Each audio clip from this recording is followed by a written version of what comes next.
That's actually a really interesting point. I think as I've seen people come through the Future Talent Programme, they've all been progressing at completely different rates of success or measures or whatever kind of label you want to put on that. Yeah. And it's largely dependent on, you know, where they're based or what industry they're in, or, you know, who they work with or what the expectations are, and whether they're expected to sell straight away or whether they're expected to be a resourcer for a period of time.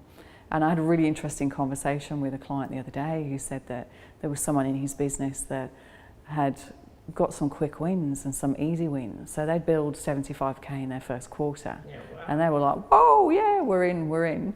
And then conversely, you've got somebody else in another business who's been there, you know, 4 or 5 months and still hasn't made a permanent placement yet. He's made a couple of contractor placements. So he's sitting there thinking, you know, what's wrong with me and why haven't I achieved this, and starting to sweat a little bit.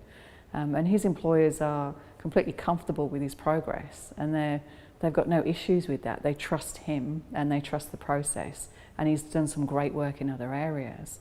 But you've got like 2 different consultants where you've got the quick wins and then you've got someone that's really sweating for it. And it's an interesting dynamic to think, well, you know, which one of those is the best start in recruitment? Is the person that got the quick wins going to be really frustrated and, you know, lack the resilience when they have to start really working hard for it? And then you've got people that are still working hard for it now, but are they going to get to the point where they're just going to say, I'm not seeing a return for the activity that I'm doing?